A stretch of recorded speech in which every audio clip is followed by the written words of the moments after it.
그래도 이 와중에 이 로테이션 장 와중에 숨가쁘게 순환매가 돌아가고 테마주가 돌아가는 와중에 뭔지 알겠습니다. 그래도 한 2, 3일이나 한 일주일 정도 다 이제 알겠습니다. 예 소장님 의도가 시간이 없으니까 제가 말씀을 드리는 거예요.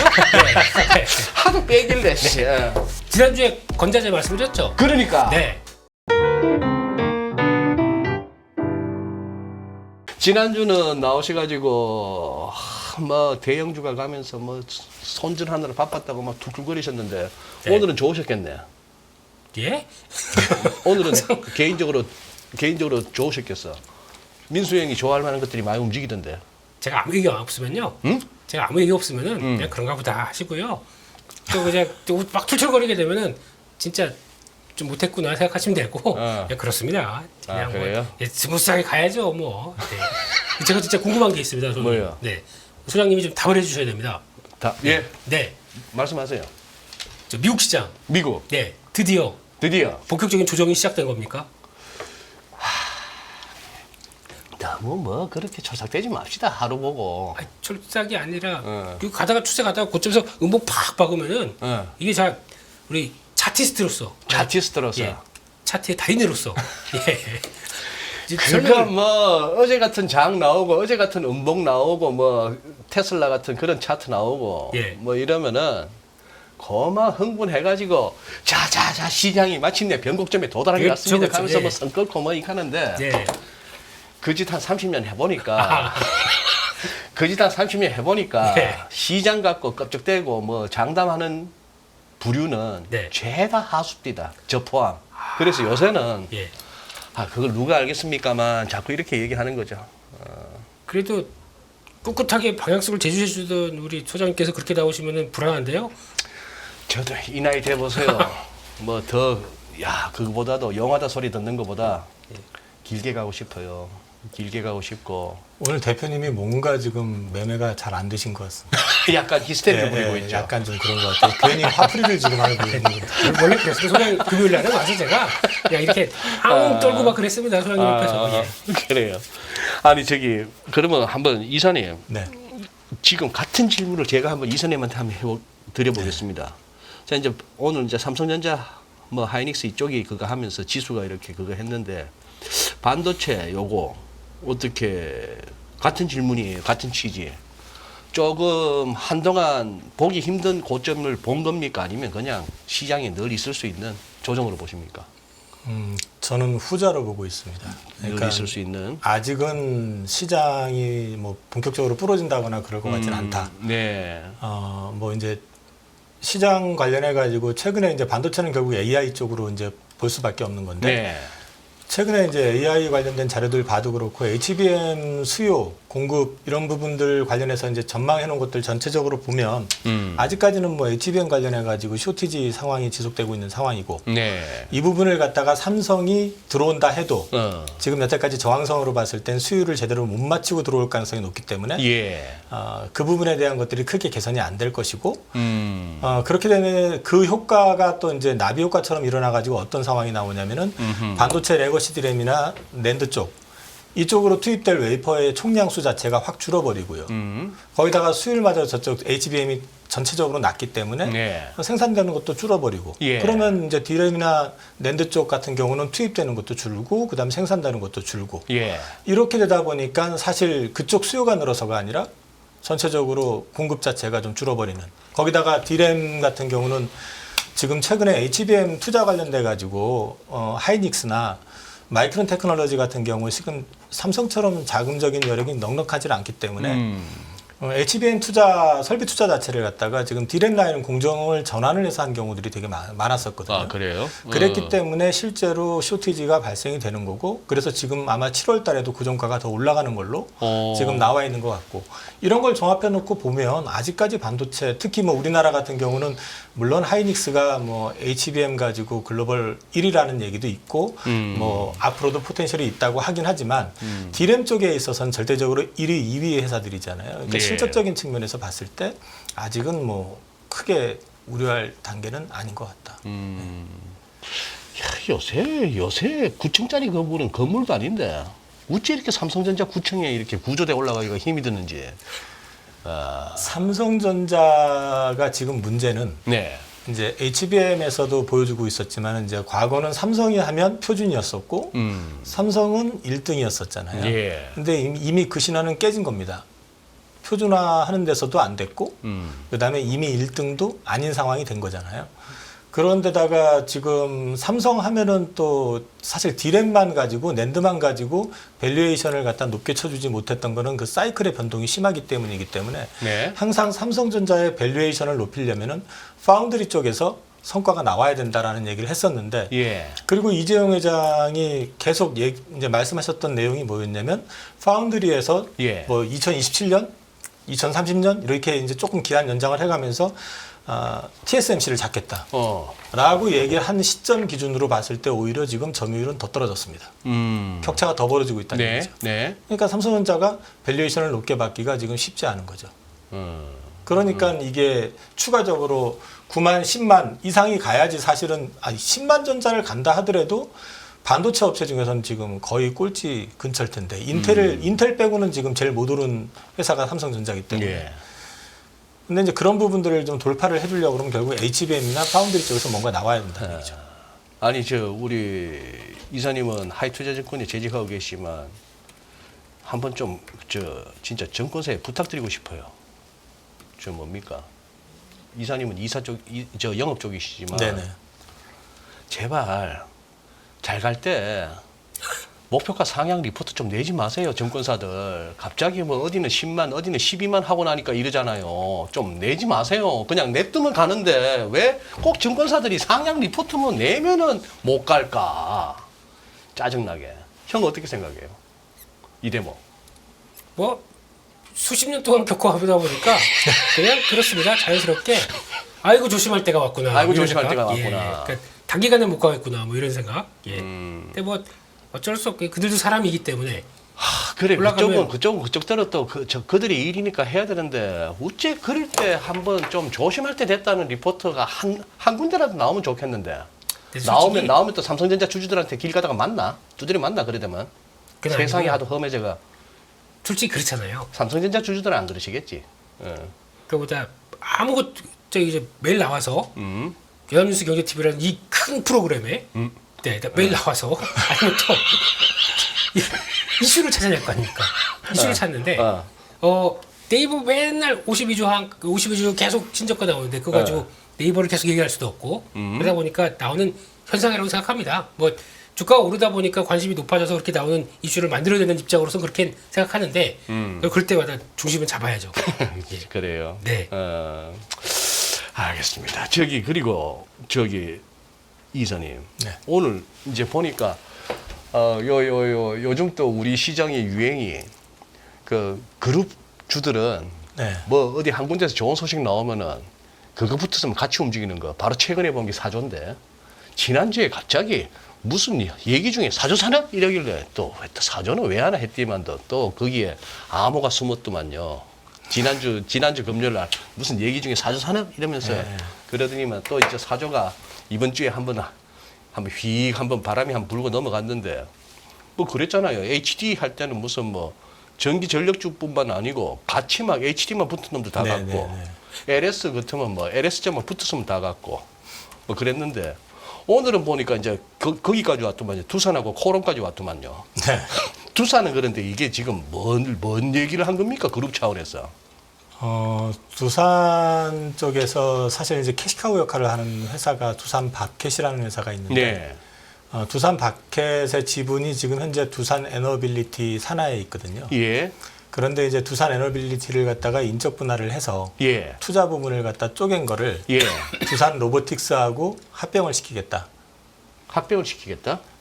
인적 분할을 해가지고 사업 부문은 이제 주로 뭐 그 원자력이라든지 뭐 예. 이런 쪽은 이제 사업 부문으로 유지를 하고 예. 이제 투자 부문이라고 하면 거의 주로 이제 바켓과 관련돼 있는 쪽이거든요. 그래서 이거를 이제 로보틱스한테 합병을 시키고 동시에 이제 그 다음 순서가 아마 두산 바켓을 상장 폐지를 할 것 같아요. 공개 매수를 해가지고요. 그래요. 네. 어. 그러면은 이제 구조적으로 보면 예. 오늘 주가에서도 보여줬지만 사실 두산 로보틱스는 이제 뭐 호불호가 좀 뚜렷하잖아요. 왜냐하면 예. 성장 산업이다 해서 좋게 보는 사람들은 좋게 보지만 또 안 좋게 보면은 지금 시가총액이 굉장히 큰데 예. 작년도 매출이 500억. 그러니까요. 뭐 아무리 성장을 한다 하더라도 뭐 이제 그렇게 또 의혹을 제기하는 회사 분들도 계시고 또 한 가지는 두산 쪽이 어쨌든 지분이 많거든요. 그게. 그러면은 사실 두산 쪽으로 두산 로보틱스 산하로 밥캣을 집어넣으면 네. 근데 상장 폐지까지 해서 집어넣어 버리면 예. 두산 밥캣이 가지고 있는 유동성을 예. 자본을 갖다가 배당이 됐든 뭐가 됐든 해가지고 로보틱스로 땡길 수가 있을 거고 네. 로보틱스라는 회사가 사실 시가총액은 엄청 크지만 예. 작년 아마 매출이 340억 되고 영업 적자가 190억, 200억 작은 회사거든요. 네. 아직은 물론 뭐 마켓 내에선 글로벌 5위라고 얘기를 하지만 시장 자체가 작아서 그렇긴 하겠지만 그러면 그 회사에 벌어들이는 돈이 뭐 조 단위 근처 되는 회사를 영업이익으로 100% 자회사로 두면 그동안에 유보에 있었던 현금도 있을 거 아닙니까? 그러니까요. 그거를 어떤 식이든 활용을 할 수가 있을 거고 그러면 로보틱스 지분이 지금 한 60% 중반대 네. 그 정도가 지금 두산이 갖고 있는데 그걸 다 가지고 있을 이유가 별로 없잖아요. 예. 그럼 나중에 블록딜을 돌린다고 했을 때도 그렇고 예. 로보틱스 주가의 어떤 상승 동인을 만들어 버리면 그거는 결과적으로 또 주식회사 두산한테 플러스가 되는 그런 그림이 그려지겠죠. 그래서 이제 그런 그림이 그려진다는 측면에서 이쪽은 좋은데 문제는 두산 에너빌리티 같은 경우는 사실 영업이익의 거의 대부분이 거기서 나왔었거든요. 연결로 되니까. 연결로. 네. 그러니까 이제 개별로 보게 되면은 사실 그 개별 사업 부문에서 큰 이익이 나는 지금 부문은 없거든요. 거기가 네. 뭐 담수가 됐든 무슨 네. 뭐 원자력이 됐든 풍력이 됐든 뭐 크게 지금 수익이 나는 구간이 아니기 때문에 예. 그러면 그게 빠져나가게 되면은 예. 물론 그걸 주는 대신에 그 이제 로보틱스 지분을 갖다 이제 그만큼 또 받겠죠. 그 비율대로 해가지고. 예. 근데 로보틱스 비율을 받아가지고 나중에 그걸 가지고 그 배당을 뭐 받은 그 두산 밥캣이 가지고 있는 그 돈을 가지고 배당을 해가지고 로보틱스가 받으면 거기서 일정 부분을 받는다 하더라도 사실 자회사로 갖고 있었던 것보다는 훨씬 못한 거죠. 에너빌리티 입장에서는. 그러면 또 에너빌리티 소액주주들 입장에서는 사전에 준비 안 하고 있다가 방심하고 있다가 사실은 이게 뭔 일이야 또 이런 상황이 올 수도 있는 거고 그다음에 두산 밥캣 같은 경우는 전통적으로 가치주 영역에 들어가는 회사거든요. 엄청나게 이익도 많이 나고 있고 그다음에 북미 시장에서 역할을 하는 회사이기 때문에 네. 그럼 거기 투자하신 분들 같은 경우는 사실은 가치주 개념으로 투자를 했다고 놓고 보면 결국에 가가지고는 이제 뭐 소위 말해서 요즘 올해 얘기했던 밸류업 프로그램 예. 뭐 이런 걸로 해가지고 주주 환원을 많이 하게 되고 하면서 자연스럽게 주가가 올라가길 기대하고 투자하셨던 분들 입장에서는 갑자기 그게 로보틱스로 바뀌게 되는 상황이 온 거죠. 알겠습니다. 이사님 설명을 대충 들었는데 요걸 갖다가 그러면은 김 대표께서는 두산 고 로보틱스 에너빌리티 밥캣 할 것 없이 고 주주들 입장에서 누구는 논았고 누구는 망했다로 정리하시면은 대한민국이니까 가능한 일입니다 이게. 예, 네. 저보고 화내지 마세요. 예. 저 두산 아니에요. 왜 눈에다가 레이저를 쏘고 와, 그랬나? 나 두산 아니요. 아니 제가 어제 너무 많이 흥분했기 때문에 이 얘기 가지고 오늘은 차분하게 말씀을 드리겠습니다. 차분하게. 그래도 뭔가를 던지고 싶어요. 예. 그러니까. 이게 말이 되는 일입니까? 갑자기 자구리 했더니 내 회사가 PBR 0.8배 아주 배당도 한 3%씩 줘요. 따박따박 이러면서 갖고 있었더니 생각보다 하수예요. 아까 일부에서 내가 박정희 부장을 이렇게 하면 하려고 했다가 안 돼갖고 제가 그냥 쌍놈이 됐는데 여기는 살짝만 끌거니까 바로 나와주잖아요. 아니, 계속 하셔. 이제 파블로프의 계속 하셔. 네. 그래서 그런 쪽에서 갑자기 자고 일어났더니 뭐 PBR 12배짜리를 준대요. 나는 아까 이사님 말씀처럼 같이 투자한다고 딱 이렇게 포지션 갖고 있었는데 갑자기 배당도 싹 없어지고 거기다가 딱 봤더니 이게 무슨 그 성장 그러면 이걸 입장으로 바꿔놓게 되면 두산 밖에의 주주들은 두산 로보틱스 갖고 있는 거를 그냥 아유 행복하다고 생각을 할까요 이게? 이런 구조가 뭐 합병 돼가지고 나중에 해서 이제 단단한 구조가 되면 이게 과연 누구를 위한 합병입니까? 두산을 위해서 하는 거죠 결국에는 제 정점에 있는. 그래서 끌어서 뭐 무슨 스마트 머시너리인가 뭐 이쪽으로 나가기 시작해서 나온다라고 하더라도 그거는 앞으로 보여주는 거고 뒤로는 알짜 회사 상장 폐지 시켜가지고 자기가 다 누린다는 얘기인데 이게 말이 되는 겁니까 이게? 그게 그러니까 두산이에요. 제가 예전에 두산건설 때문에 엄청 고생했지 않습니까? 두산중공업이 두산건설 안 내라고 그 밑으로 또 다 밑으로 빼먹다 그래서 두산 자체적으로 다 힘들다가 이거 팔고 저거 팔고 해서 간신히 살려놨더니 이제 또 와가지고 아유, 네. 이런 행태를 보이게 되면 이래놓고 밸류업을 한다고요 대기업들이. 왜 그것 때문에 그때 한 방 맞으셨어요? 두산은 이제 취급도 안 해요. 아, 예, 그래요? 그때 그거 가지고 예. 아. 그 정도는 약관하지. 아유 예. 아 그래요. 그렇습니다. 예. 알겠습니다. 그러면은 요거는 그럼 말씀 난 김에 그러면 갑자기 또 바이오는 또 뭐 뉴스들이 받쳐줍니까 또?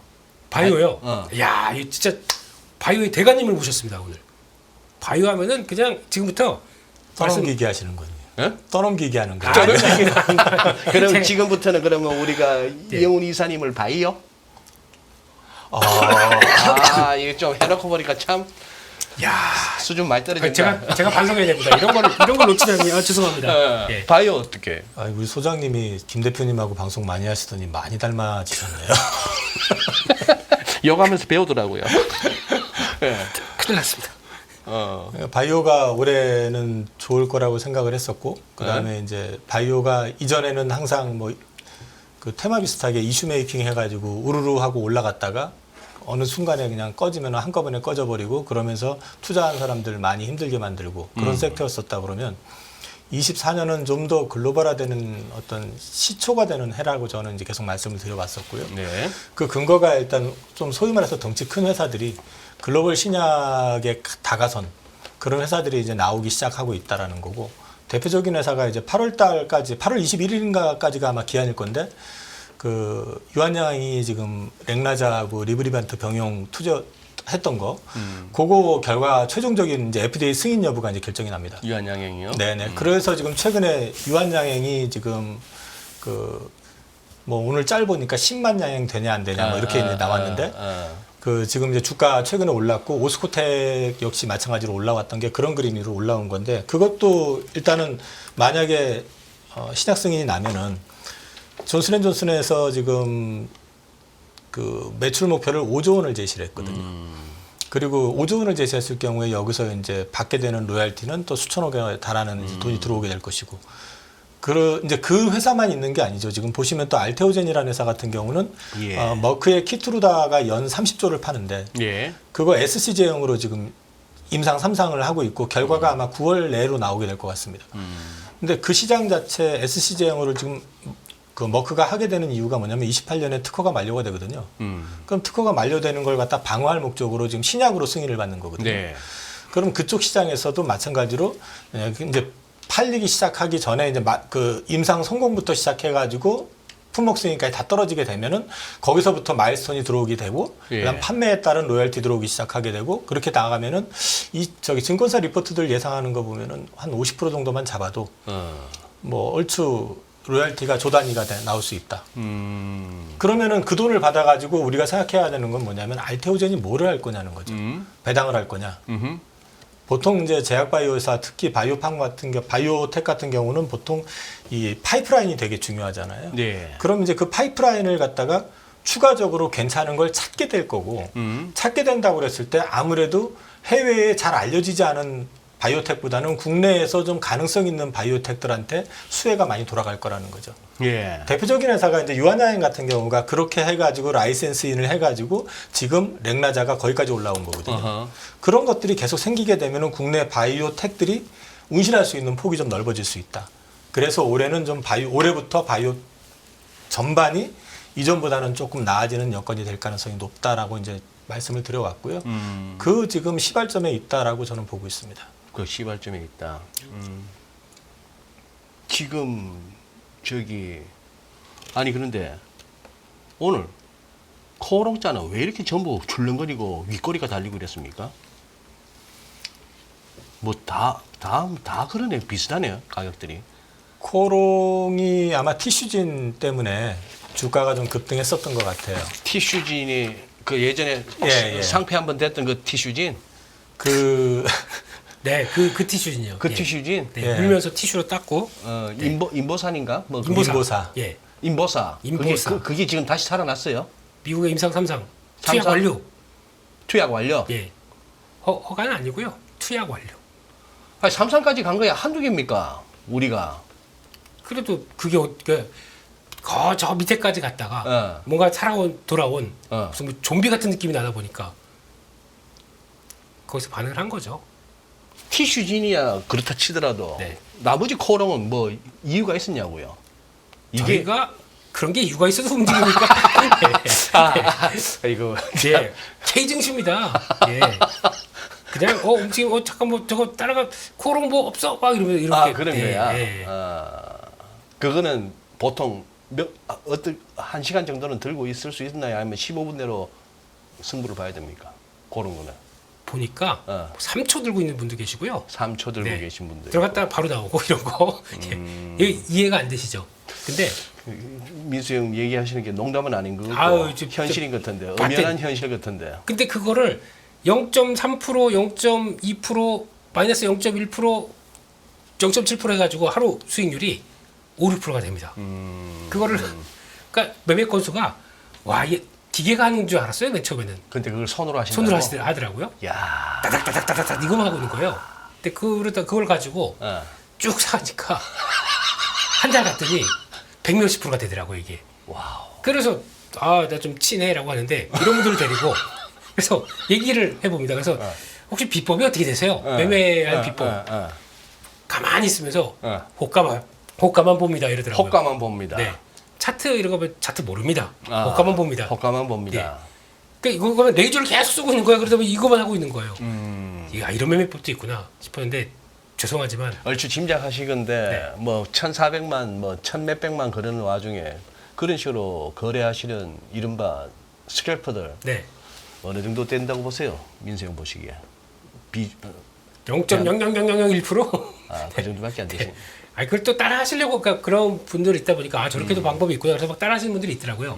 어렵습니다. 어려워요. 예. 그렇지. 너무 이 간격을 좁히게 되면은 일단 첫 번째 체력이 안 됩니다. 체력이 안 돼. 이게 어떻게 보면은 어차피 이제 하다가 보면은 한 10시 반, 한 1시 정도까지 늘어지거든요, 장이. 네. 그럴 때일수록 1시 분씩 툭툭 튀어나오는 종목들이 있어요. 그럴 때마다 이제 가동이 될 수는 있습니다. 저런 거 보고 또 탁탁탁탁 해서 할 수는 있습니다. 근데 그거를 6시간 계속 한다는 거는 이게 오늘만 그렇다고 넘어갔다고 쳐볼게요. 한 수요일쯤 되게 되면 못해요. 체력이 못 따라갈 것 같습니다. 그러네요. 그러면 바이오 마무리하기 전에 이 이사님, 저거는요. 워낙 그 끼 있는 종목이라서 HLB는 어떻게 보십니까? 되게 어려운 질문을 하신 건데 예. 저는 HLB를 분석해 본 적이 없습니다. 분석해 본 적이 없으시다. 그러니까 이제 저는 사실 제가 분석할 능력이 안 된다고 일단 판단을 하고 있고요. 임상 3상까지 갔다는 것 자체, 직접 그걸 설계해서 진행했다는 것 자체는 분명히 대단한 거긴 맞는데 그냥 제가 공부하는 스타일에는 좀 맞지 않는다. 그래서 저는 사실 특히 바이오 투자하시는 분들은 의심을 많이 해야 되거든요. 아하. 그러니까 주식을 투자할 때 저 같은 경우는 제가 이제 잠깐 코스닥 기업에서 좀 생활을 좀 했었어요. 예. 넘어가서 보니까요. 넘어가기 전에 회사가 부채 비율이 70% 정도 되는 회사에 갔는데 예. 가서 보니까 없더라고요. 뭐가 없어요? 내용이 아무것도. 내용이 아무것도 없다. 그래서 사실은 거기 있으면서 재무 공부를 제대로 했습니다. 재무 공부를. 어떻게 얘네들이 숨기는가. 이런 거를 정말 적나라하게 봤고요. 그러다 보니까 저는 항상 이게 투자를 할 때 의심을 하면서 보는 게 습관화돼 있어요. 그 미팅을 하더라도 저 사람이 나를 뭐 가지고 그렇다고 일반적인 미팅할 때가 그렇다는 게 아니라 이제 탐방을 갔을 때 가기 전에 저는 그래서 먼저 기업 내용을 다 훑어보고 리포트를 보는 게 아니라 사업 보고서 보면서 재무제표 다 훑어본 다음에 제가 트집 잡을 걸 가지고 가요. 예. 트집 잡을 거. 네, 그래서 듣다가 갑자기 훅 들어가는 거죠, 질문. 아하. 상대방이 당황하게 만드는 거죠. 당황. 그래서 이제 그쪽 반응을 좀 보고 이 사람이 어느 정도 진정성이 있는가라고 판단을 하고 투자를 결정해도 속는 경우들이 있어요. 그래도 속는다. 네. 근데 그냥 막연하게 하셔서는 안 될 것 같고. 근데 이제 이 회사가 그렇다는 건 아니고 이 회사는 저는 근데 저기 일단 중국 항소제약하고 지금 이제 맞물려 가지고 하는 거잖아요. 예. 그 비즈니스 자체에 대해서 제가 중국 쪽에 대해서 정확하게 모르고 있고. 그 다음에 이제 이번에도 사실 임상 결과 관련해 가지고 나왔던 내용이 중국 때문에 지금 문제가 이제 그 승인 유보가 됐었다라고 이제 기자회견에서 IR에서 이제 얘기를 했었거든요. 저는 그런 부분들에 대한 것이 좀 이렇게 명확하지가 않기 때문에 예, 저는 좀 그 부분은 좀 조심스럽게 생각하고 있습니다. 알겠습니다. 저는 왜 발표 안 시킵니까? 거의 뭐 연준 의장 내지는 뭐 22중앙은행 총재급으로 화법을 구사하셨네. 충분히 알아듣겠습니다. 정치하세요? 자, 네. 형, 벌써 8시 반이요. 오늘 금요일이요. 가겠습니다. 위클리 리포트. 위클리 포인트. 네. 리포트. 리포트. 오늘 민 팀장 없으니까 제대로 된 위클리 리포트. 네. 네. 이거 전체 화면이 뭐더라? 예. 이제 알았습니다. 예. 매번 헷갈려요. 이번 7월 두 번째 주 글로벌 증시 동향을 보게 되면 이제 각자 도생으로 나오네요. 각자 도생. 예. 완전히 다 다른 걸 보고 있는데 안타까운 사실은 항상 안 좋은 건 다 우리 거. 예. 유로존 부진하는데 코스닥은 거기까지 붙어 있고 색깔을 바꿔야 될까봐 이거를 같이 파란색 줬더니 맨 그러네. 둘이 같이 붙어가지고 여기 있어요. 코스닥 약간 좀 빨간 계통으로 위에 한번 입혀봅시다. 이제 바꾸겠습니다. 예, 예. 예, 안 보신다고 뭐라고 그러지 마세요. 자하고 바꿉시다. 홍콩 항생하고 바꿉시다. 아 그럴까요? 그러고 바꾸는 김에 네. 저거보다 조금 더 오렌지색 그와 저 네덜란드 축구 대표 팀들 색깔 있잖아요, 그거. 네. 던킨 도넛 색깔 그걸로 한번 해봅시다. 죄송한데요. 코스닥을. 저희 HTX가 포토샵이 아닙니다. 색깔이 정돼 있어요. 알았어. 대충 네, 알아듣겠어요. 근데 그렇습니다. 홍콩 지기네 오늘. 최근에 막 버티다가 살아난 것 같고요. 예, 근데 지금 이제 또 삼중 이름이 갑자기 생각이 안 나네. 그 회의 있지 않습니까? 삼중전회. 전원회의. 이쪽 있다 보니까 거기서 또 할 얘기가 또 많다나 봐요. 그래서 오늘 나왔던 수출 동향, 수입 동향 보니까 그래도 조금 뭐 희망이 보인다 뭐 이런 식으로 또 나오는 것 같더라고요. 근데 희망을 보이면 이 정도라면 안 되겠죠. 근데 네. 그래서 아직 뭐 반응은 그래요. 아직 갈 길이 멀다라고 예, 하는데 예. 이제 많이 밀렸고 이제 거기 어떻게 돌아가는지 좀 봐야 될 것 같습니다. 네, 그런 쪽이고 이런 변화가 나왔고 이제 가다가 이제 꺾이는 게 이제 처음으로 다 발견됐고 그렇게 되면 지금 나스닥과 코스피 일봉을 흐름을 보게 되면 나스닥인데요. 일단 제가 느끼기에는 이제 스케줄을 살짝 보게 되면 다음 주까지 해서 미국의 옵션 만기일이 있고요. 다음 주까지. 네, 그러니까 약간 일주일 전에쯤에 좀 꺾은 겁니다. 네, 그렇게 되면 이제 포지션이 이렇게 되면 또 거래가 의외로 올라갈 때는 좀 주춤했다가 고점에서 이제 거래가 좀 터졌습니다. 이렇다는 얘기는 제가 느끼기에는 또 뭐 잘 틀려요. 네, 근데 좀 쉬겠다는 의미 같습니다. 좀 쉬겠다. 네, 그런 쪽에서 아마 그래서 그런 거 있잖아요. 미국도 막 그래서 고점인가 그래서 이제 숏도 들어오고 막 그런 거 한 다음에 그거 다 잡아먹더라고 한 번에. 그런 쪽 그래서 약간 툭 하고 뭘 장을 펼쳐주는 거죠. 네, 그래서 어제 보니까 지금 근데 앞에 네. 몇 개를 잡아먹은 게요? 저 짱대 연봉이. 어, 그 전날 거 하나, 세 둘, 개. 셋. 한 세 개에서 개는 그대로 잡아먹었네. 이제 첫 번째가 네 개째에 네 3분의 개째 1? 중간쯤 아니에요? 예. 그런 정도까지 본 거 보니까 그래서 단기 평선이 가다가 큰 음봉 맞고 이렇게 팍 꺾이잖아요. 그다음부터는 좀 약간 좀 쉬더라고요. 기간 조정이든 뭐든 좀 그렇더라고요. 그래서 그런데 거래까지 붙어서 일단은 그런 거 있지 않습니까? 그 숏 들어와 이런 거. 그런 걸 꼬실 것 같아 지금. 누가 본다고 하더라도 좀 쉬겠네 그래가지고 이제 한번 이렇게 지금까지 TSLL 이걸로 한번 신나게 먹었습니다. TSLL, 네. 테슬라. 레버리지 예 이걸로 먹었습니다. 그러면 그 반대로 이번에는 이쯤 되면 숏을 한번 들어가 볼까 그래서 또 그것도 레버리지로. 그렇게 나올 수 있는 거를 보여주는 것 같아서 그런 다음에 그거를 잡아먹든 아니면은 그 공방이 좀 나오지 않나 싶은 자리가 들어온 것 같아서 그러면 어디까지 보냐면 이렇게 이제 지난번에 꺾었던 그러니까 지난번 고점 때 17,900, 18,000 여기가 일단은 중요한 지지권인 것 같아요. 근데 그거를 보여주는 것처럼 기술적으로 교과서적으로 거기까지 이렇게 들어갔다 갈지 아니면 또 빠질 줄 알았지 그거 훅 들어갈지 모르겠습니다. 네, 근데 일단은 근데 예. 어쨌거나 저 정도 음봉이 나왔으면은 네. 권투로 비할 것 같으면 저거 제대로 카운트 펀치 맞고 한방 한 번 맞았죠? 이렇게 네. 뒤로 한번 잡아진 거거든. 네. 이게 이제 뭐 배 같은 데 맞고 앞으로 엎어지면 이거 못 일어나는 건데 저거는 지금 막 이러다가 이제 탁 한번 카운터 맞고 뒤로 한번 벌러덩 까진 건데 예. 저기서 바로 때려잡겠다고 하는 것보다는 이제 지금부터는 공 올릴 때까지 이제 클린치하고 슬슬 도망가고 발 빼고 이래야 되지. 저걸 갖다 지금 바로 때리겠다고 하는 거는 좀 그러니까 저 바로 여기서 예. 전고점 열자 하는 거는 좀 아, 무리지. 다. 예, 차라리 이어서 샷 들어와 예. 그런 게, 공 했다가 홀라당 또 한번 말아먹는. 네, 그 어떻게 보십니까 이사님? 네. 이럴 때도 다양한 그러니까, 이제 전문가들의 어. 의견을 필요로 합니다. 아니, 저는 저기 방금 대표님 말씀하신 것처럼 거기까지 빠졌으면 좋겠어요. 어디까지? 아, 저 이 정도? 추세선 예. 그려놨던 데까지 저기까지? 예, 빠졌으면 좋겠어요. 그리고 우리 증시도 뭐 조정은 받겠지만은 예. 우리는 뭐 오른 게 있어야지 뭐 사실 조정받아도 아, 네, 예, 맞습니다. 그래. 그러면 미국 증시 그렇게 조정받으면 뭐 사실 겁니까 이사님? 아 정해놓은 거 있는데요. 네. 그거는 그럼 섹터별로 바이오 또 섹터 바이오입니까? 아닙니다. 섹터라다. 아, 예. 섹터라다. 나중에 알려드릴게요. 자, 나중에. 이 금요일에 묘미가 그런 게 아닙니다. 금요일에는 뭐 이렇게 툭툭 던져주고 제가 받아 먹고 이런 거 많이 좋아했거든요.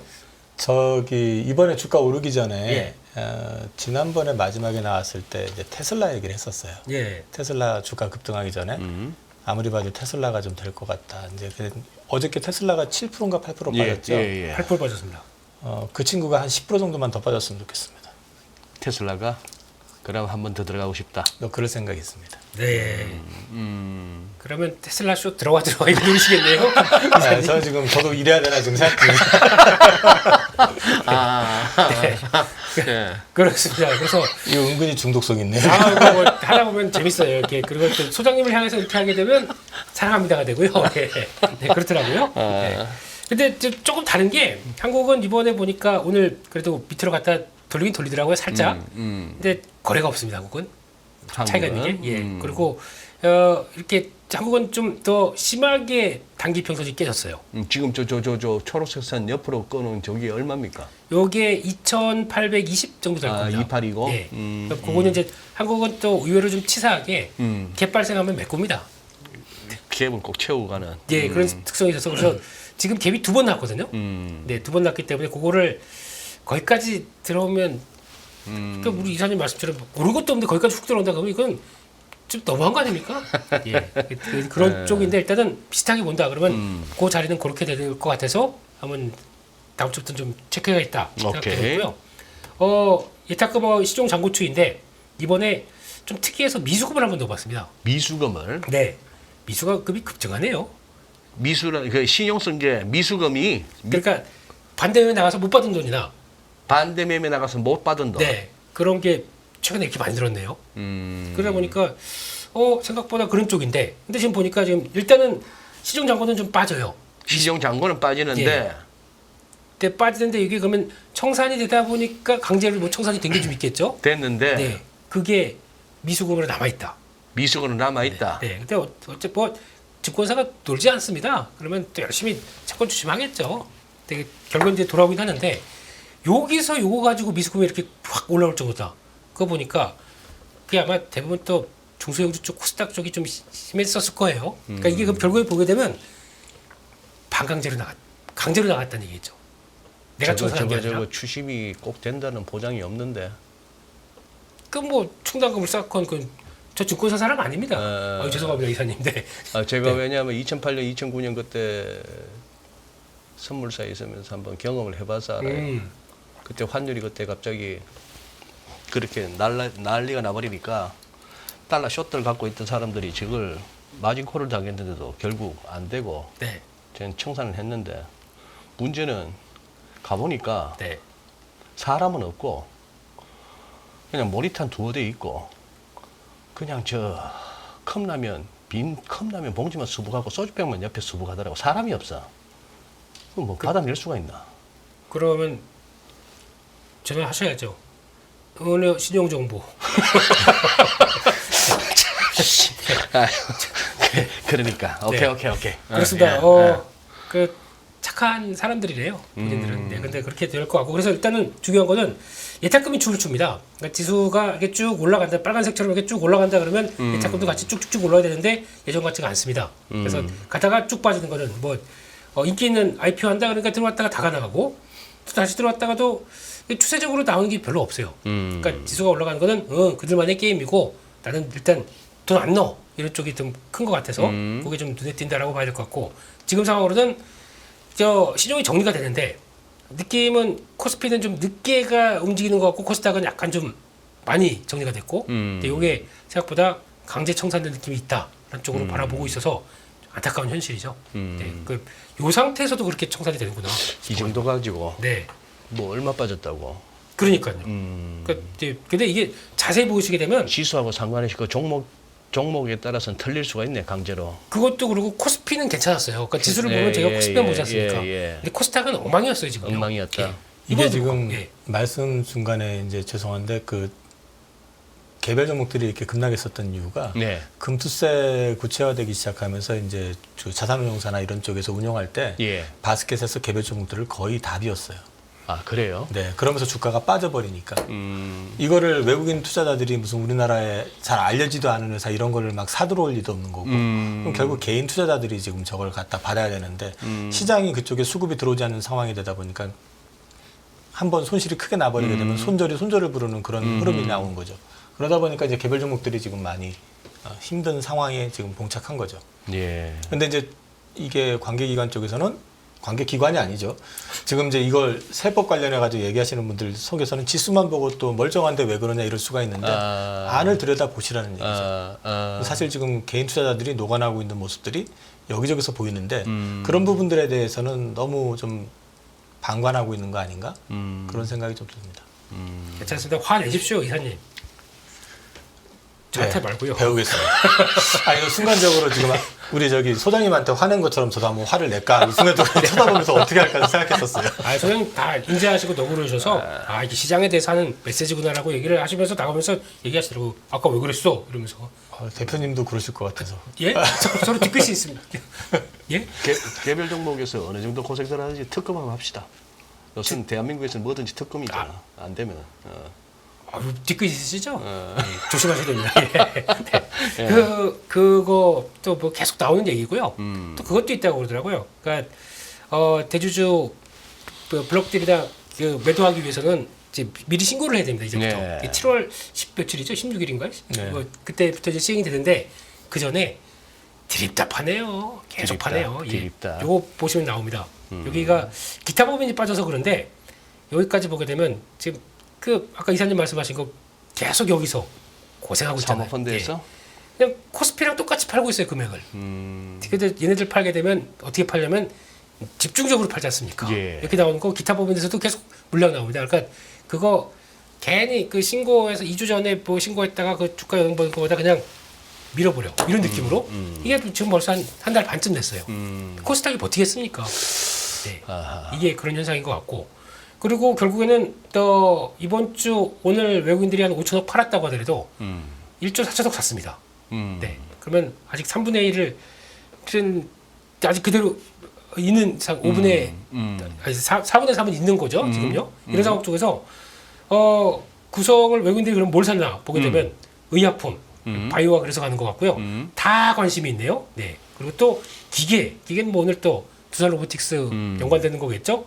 전기전자.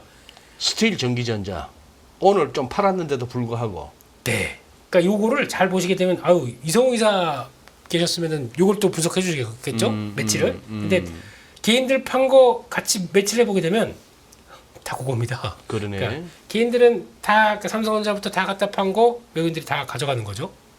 요런 구조. 털린 거예요, 그러면? 제가 안 털었습니다. 근데 중요한 것은 보니까 이제 올라갈 때 보면은 막 잡고 그러니까 호가 걸리고 잡고 올라가잖아요. 네, 그런 거 봤을 때는 일단 털리는 거라고 봐야 되겠죠. 근데 오늘 또 한 2~3% 쭉 빠지니까 아이고 잘 팔았다라고 생각하실지 모르겠지만 웅 이사 그 디스플레이 얘기했던 게 한 몇 달 전이었다가 디스플레이 안 움직여 갖고 또 낙담했던 게 또 한 달 전인가 그래 갖고 이제 아마 얘기 안 합니다 했던 게 이제 또 움직이네. 제가 다 알고 있는데요. 올해 초였습니다. 올해 초 아니 근데 한 반년은 기다려야지 그걸 뭘 당장 얘기해서 안 움직인다고 그렇게 사람을 갖다가 막 물어 뜯으면 어떡해. 저희는 보니까 이틀만 안 가도 나쁜 놈이에요. 이틀만 안 가도 주식 못하는 사람입니다. 이틀만 안 가도. 네. 그리고 이제 항상 그렇게 그렇더라고요. 그래서 계속 또 줄줄 빠지게 되면 그때부터는 역적됐고요. 네. 예, 그냥 예. 그리고 또 이제 그럴 때마다 주가가 바뀌게 돼서 그 생각보다 것보다 다르다 그러면 얘기를 드리거든요. 그건 안 들으시고 옛날에 네가 좋게 얘기했잖아. 이것만 알고 계세요. 종목이 바뀌게 되면 뷰를 아유 죄송하지만 이거는 뭐가 어떻게 돼서 실적 수주가 딜레이돼서 이런 얘기를 드리게 되면 이건 안 들으세요. 너 얘기한 게 그게 맞잖아. 처음에 얘기고 왜 바꾸냐? 아니 무슨 하루에 20번씩도 매매하는 사람이 당연히 바꿀 수 있는 거야. 그럼 얘기를 왜 안 들어주십니까? 그거 뒤에 다는 얘기는. 아니 시장이 바뀌었으면 말이 바뀌는 거지 당연히. 네. 포지션도 바뀌고. 그렇더라고요. 그때 항상 그거 다 됐고 또 맨 처음에 얘기했던 네가 잘못이다. 아직까지 저한테 위메이드 얘기하는 사람이 있습니다. 저 위메이드 얘기한 그 친구 이렇게 나오는데요. 네. 몇 년 전입니까 그때가? 어? 몇 년 전입니까? 4년 전? 재작년인가? 3년 전? 재작년인가 좌우지가. 예. 뭐 위메이드 내가 딱밤 맞고 나서도 그때 한 10만 원 들어갔으니까. 그 위메이드 죽일 놈. 네. 아직까지 그렇게 돼 있더라고. 댓글 달린 거 보니까. 예, 오케이. 오래 갑니다. 그래서 예. 그다가 형도 뒤끝 있네. 예. 그다음. 네. 아니 근데 예. 저것만 그거 하지 말고 네. 외국인 이 와중에 선물도 계속 샀지 않았나요 그동안? 샀다가 그러니까 추세가 보통 보면은 요즘 외국인들의 선물은 보통 감을 잡을 수가 없는 게 첫 번째로는 한도가 없습니다. 한도가 예, 예전 같으면 저희가 보통 하루 중에 한 10,000개, 12,000개 넘어가면 풀로 생각을 했어요. 우리가 그랬죠. 예. 근데 없어요. 요새 뭐 14,000개, 15,000개 자주 있던데. 19,000개, 20,000개도 갑니다. 요새. 네. 아니 장주까지 그래도 끝까지. 옛날 기준으로 생각하면 그렇게 되면 15,000개 넘게 사버리면 지수가 폭등을 하고 그렇죠. 그 정도 팔면 폭락을 해야 되는데 네. 또 그만큼도 안 가. 지수가. 그러니까요. 이 폭은 큰데, 그러니까 그럼 이게 반대로든 이런 얘기 너무 민감해서 들으면 좀 그렇습니다. 또 이런 관계가 있으니까 뭐 그럴 수 있겠죠. 받아주는. 그리고 나중에 보면 그게 또 끝나고 나가게 되면은 뭐 18,000개 갔던 게 한 10,000개 쪽으로 들어옵니다. 글쎄 그렇더라고. 이렇게 순식간에. 그럼 그 사이에 뭘 했냐면 어. 옵션 매도를 합니다. 어? 옵션 매도. 옵션. 네. 그럼 양쪽을 양방으로 매도를 하게 되면 이게 어떻게 되겠습니까? 약간 이제 한쪽으로 가다 보니까 그렇게 했던 게 스르륵 녹죠. 특히 외과 같은 경우는요. 그걸 녹여서 그걸 다 누이 좋고 외부 좋고 외국인 좋고 기관 좋고 이렇게 가더라고요.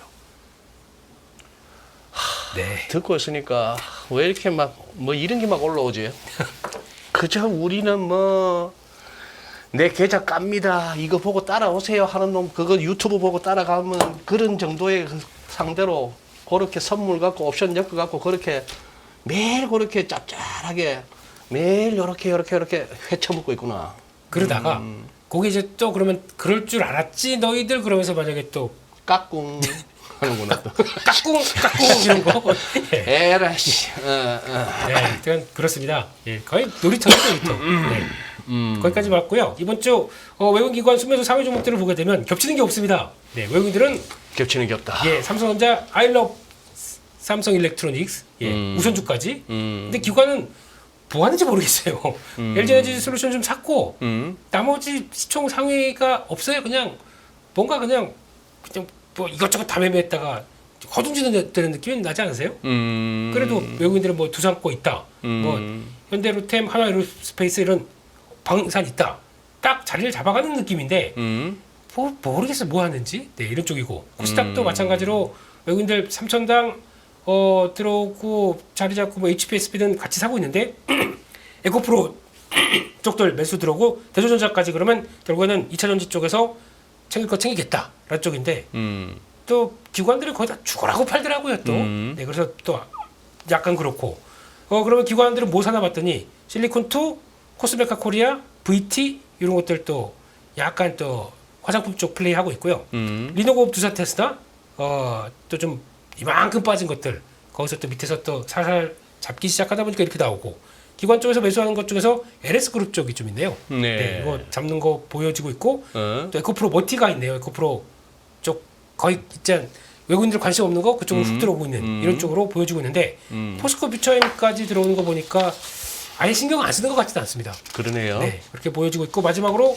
사모펀드 매수한 종목을 보게 되면 이쪽도 거의 비슷합니다. 그냥 가장 많이는 한화 에어로스페이스 많이 샀고 거기다가 요거는 갑자기 들어왔죠. 두산 쪽 들어오다 보니까 바로 플레이하는 것 같고요. LS 일렉트릭 같이 들어와 있고 특히 저 코웨이 좀 특이하더라고요. 코웨이도 다 아시는 거 있죠? 웅진코웨이? 띵동 왔습니다. 이거 거기서 이게 지금 화장품 사업이 있는데 이제 분사가 된 게 있고 아, 그래요? 그리고 거기다가 말레이시아 동남아 쪽에서 그래도 잡고 있더라고요. 이제 점유율을. 그래서 우리나라만 있는 게 내수 쪽으로만 봤었는데 그게 아니라 그쪽에서 이제 의미 있는 점유율이 나오기 시작하더라고요. 그거를 또 시장이 어떻게 받아들일지는 좀 보셔야 될 것 같고 그밖에 나머지 코스닥 쪽에서도 또 우리 기술 같은 거 약간 좀 세게 들어오는데요. 아, 그래요? 예, 약간 그 원자력 쪽에 대한 분위기 요거밖에 없는 것 같아요. 그런 쪽인 것 같고 그밖에 서진 시스템은 계속 매수가 들어오고 게임 쪽에서 넥슨 게임즈, 데브 시스터즈 이런 것들 좀 성과가 나왔다고 플레이가 들어오는 정도 그렇게 보여집니다. 알겠습니다. 이영훈 이사님, 지금 요 아까 저 민수 형 그 앞장 네. 그거 지금 저 2차 전지 쪽에 약간 지금 수급이 좀 뭐 꿈틀거리는 것 같은데 이쪽은 어떻게 보십니까? 2차 전지도 보니까 이게 전고체 쪽 다르고 양극재 다르고 또 셀 업체도 다르고 그렇던데 같이만 움직이는 아닌 것 같고. 지금 2차 전지 네. 같은 경우는 이제 전방 업체들 자동차 메이커라든지 예. 셀 메이커 또는 이제 양극재 업체까지 포함해 가지고 얘기를 들어보면 상반기는 안 좋다. 상반기는 안 좋다. 그리고 이제 3분기도 원래 좋아질 거다. 그때부터 좋아질 거다라고 했는데 최근 톤은 좀 더 다운됐습니다. 그런데 지금 주가는 바닥에서 지금 고개를 좀 드는 모습들이 좀 보이잖아요. 예. 근데 저는 최근에 이제 좀 말씀을 드리고 설명을 드리는 부분은 어떻게 설명을 드리냐면 2차 전지가 실적으로 턴하는 게 아니라 내러티브로 조금 턴을 하는 것 같다. 내러티브로. 네네. 그러니까 이제 그동안에는 2차 전지가 안 좋다라는 얘기만 계속 했었는데 최근에 세 가지 중요한 그 이벤트가 발생이 됐었습니다. 네. 첫 번째가 뭐냐면은 르노로부터 LG 에너지 솔루션이 LFP 배터리를 한 5조 원어치를 수주를 한 게 있어요. 르노한테? 네. 근데 이제 그게 보통 LFP 배터리 같은 경우는 중국산을 썼잖아요. 우리는 그동안 배터리 셀 업체에서 LFP 배터리를 만들지 않으니까. 근데 그게 셀투팩 방식으로 해가지고 이제 기술을 적용을 한 걸 가지고 이제 수주를 했는데 그 기술을 이제 만들었다라고 처음 주장한 거는 CATL 쪽이고요, 중국에. 근데 그게 상용화가 됐다라는 얘기는 아직까지 확인이 안 됐는데 그 방식으로 일단 수주를 했다는 것 자체를 놓고 보면 우리가 NCM만 하다가 LFP 쪽은 이게 이제 뒤처졌다. 네. 그리고 또 기술적으로도 좀 뒤처져 있다는 얘기들을 했는데 사실 셀투팩 방식으로 하게 됨으로써 이게 이제 시장에다 어떻게 어필을 하냐면 LFP에서도 중국에 우리 안 뒤진다. 라는 얘기가 되는 거고 두 번째는 이걸 통해 가지고 확인할 수 있는 거 하나는 그 중국산 배터리에 대해서 사실 수출을 하는 거 그러니까 유럽 연합 쪽 EU 쪽에서 그 수입하는 것 자체를 조금 규제하려고 하는 움직임이 있거든요. 네. 자국산을 쓰게 되거나 자체 내에서 그 공장이 있는 걸 통해서 돌아가게 하려고 하는 움직임이 있는데 결국 그러면 중국 업체들도 유럽 내로 들어와야 되거든요. 영내로. 영내로 들어와 가지고 공장을 만든다고 하게 되면 일단 원자재 가격이나 인건비나 이것 경쟁이 달라지는 거죠. 보조금 없어지죠. 예, 정부로부터 받는 게 없어지죠. 그다음에 수율 맞추는데 시간 꽤 걸릴 거고. 예. 그다음에 문제는 배터리 셀을 만들 때 이게 그냥 찍어내 가지고 아무 차이나 끼는 게 아니거든요. 예. 그런 것들을 맞추려면 시간이 꽤 걸린다는 거죠. 그럼 우리나라가 먼저 공장이 지금 유럽연합 내에 들어가 있는 회사들이 SDI도 들어가 있으니까 그 시장 우리가 가져갈 수 있겠네. 그 기대감. 두 번째는 BMW 쪽으로 이제 계약이 돼 있었던 노스볼트 계약이 SDI로 넘어왔습니다. 아, 그래요. 그거는 이슈가 수율 문제입니다. 근데 노스볼트가 유럽 배터리 업체 중에서는 가장 잘한다고 하는 업체거든요. 거기서 수율 때문에 이게 넘어왔다는 얘기는 생각보다 지금 걔네들이 셀을 못 만드는구나. 그러면 그것도 또 경쟁력이 될 수 있고. 그 다음에 이제 ESS 배터리 요즘 이제 얘기들 많이 나오는데 이쪽 관련해서 지난번에 인터배터리 유럽에서 그 삼성 SDI하고 LG에서 이제 그걸 출시를 했는데 보여줬는데 그 중에 SBB 1.5 버전이 지금 미국에서 ESS 배터리가 수주가 됐어요. 그러니까 조 단위로 수주가 된다고 하는 것 같은데 미국 내에서도 중국산 그 ESS향 배터리를 갖다가 지금 27년부터 관세를 부과하면서 이제 잡으려고 하고 있는 상황이거든요. 예. 근데 왜 27년이냐? 우리나라 업체들이 지금 공급을 못 해주고 있거든요. 아직. 그래서 이제 그 공장 가동하고 돌아가는 게 26년 중반 넘어서부터이기 때문에 그런 것들이 진행이 된다고 하니까 시장에서 이제 해석을 하는 거는 야 전기차만 어려운데 ESS 쪽 시장에서도 미국이 중국 업체들 밀어낼 것 같고 그럼 우리가 그쪽에 대해서 가져갈 수 있는 부분이 있고 유럽연합 내에서도 생각보다 우리가 잘하면 경쟁력을 갖출 수 있을 것 같네. 중국산 업체들이 LFP에서도 경쟁에서 우리가 따올 수 있을 정도가 됐다는 얘기는 기술적으로나 여러 가지 측면, 가격도 물론 봤을 거 아닙니까? 예. 괜찮을 것 같다 해서 그런 부분들이 하나의 그 배터리 셀 업체들 전반에 걸쳐가지고 어떤 분위기를 조금 반전시켜주는 그런 효과를 좀 주고 있는 것 같습니다. 그래요. 알겠습니다. 김 대표님. 네. 저기 보니까 지금 뭐 뉴욕장, 아니, 유럽장은 뭐 고만고만하게 강보합으로 가고 있고 뭐 그런 상황인데 지금 프리마켓에서 아직 개장 전에 미국 봤을 때 이 뚜껑 열어봐야 알겠지만 지금 뭐 잔잔해요. 어제 그냥 하루짜리 해프닝으로 끝날 수도 있겠고. 근데 아까 그 말씀하신 그거 네. 한 3초 만에 포지션 꺾어가면서 2% 먹고 1% 터지고 또 3% 먹고 이래갖고 0.2%, 0.2%. 예. 0.2% 먹고 0.1% 손절하고 또 뭐 이렇게 해서 한 달에 그만큼 하는 그런 분들은 네. 또 0.00 뭐 1%밖에 안 되잖아 전체에. 그렇겠죠. 네. 그건 또 형의 영역이고. 그런데 우리 시청자분들이 그렇게 다 못 하시잖아. 네. 지금 갑자기 변동성은 커졌고 네. 금리 인하가 이게 좋은 거예요 나쁜 거예요 갑자기 뭐 헷갈리는 상황이 왔고 네. 그런 와중에 네. 형처럼은 못 하겠고 네. 그래도 이 와중에 이 로테이션 장 와중에 숨가쁘게 순환매가 돌아가고 테마주가 돌아가는 와중에 뭔지 알겠습니다. 그래도 한 2, 3일이나 한 일주일 그렇죠. 정도 지금 다 이제 알겠습니다. 예 소장님 시간이 없으니까 제가 말씀을 드리는 거예요. 네. 네. 하도 빼길래 지난주에 건자재 말씀드렸죠. 그러니까 네. 움직여요. 어? 네. 그냥 지금 사서 한 1년 갖고 계세요. 건자재를 네. 아무도 관심이 없습니다. 건설주 아무도 관심이 없습니다.